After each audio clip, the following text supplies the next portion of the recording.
Good morning all of you. 11th physics में question है। इस क्वेश्चन की हम बात करने वाले हैं। बहुत इंपॉर्टेंट क्वेश्चन है ये और एग्ज़ाम में आने के हिसाब से बहुत इंपॉर्टेंट है। कैलोरी ऊष्मा या ऊर्जा का मात्रक है। एक पद्धति में 1 कैलोरी बराबर 4.2 जूल, जहाँ 1 जूल बराबर 1 किलोग्राम मीटर स्क्वायर प्रति सेकंड स्क्वायर है। मान लो दूसरी पद्धति में द्रव्यमान का मात्रक अल्फ़ा किलोग्राम, लंबाई का मात्रक बीटा मीटर तथा समय का मात्रक गामा सेकंड है। तो सिद्ध कीजिए कि नई पद्धति में 1 कैलोरी का मान 4.2 अल्फ़ा की घात ऋण 1, बीटा की घात ऋण 2 और गामा की घात 2 होगा।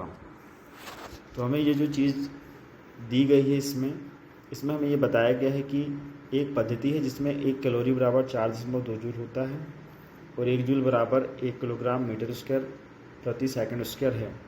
और जो दूसरी पद्धति है उसमें द्रव्यमान का मात्रक अल्फ़ा किलोग्राम, लंबाई का मात्रक बीटा मीटर तथा समय का मात्रक गामा सेकंड है। इसको ध्यान में रखना है। अब हम हल में आते हैं।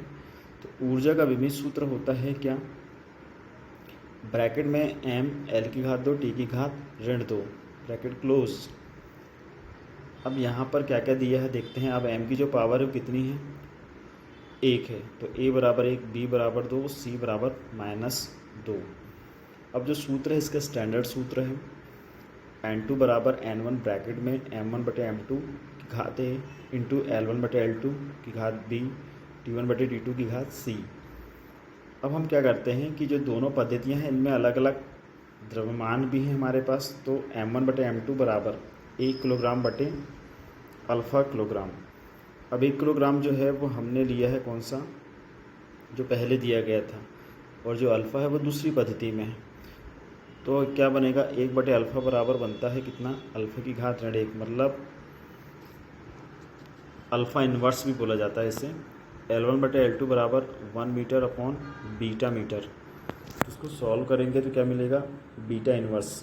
T1/T2 बराबर 1 सेकंड बटे gamma second is equal to gamma inverse मिलेगा। अब हमारे पास इनके रेशोज़ आ गए हैं।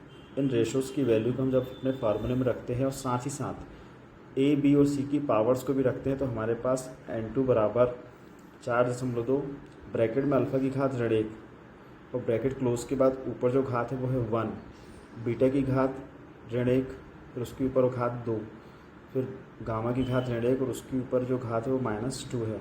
अब इन घातों का अंदर वाली घातों के साथ गुणा हो जाएगा। तो 4.2 अल्फ़ा की घात ऋण 1, बीटा की घात ऋण 2 और गामा की घात 2 बनेगा।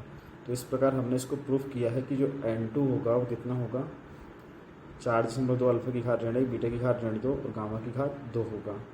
ये बहुत इंपॉर्टेंट क्वेश्चन है, इसे करना चाहिए सभी को। Thank you.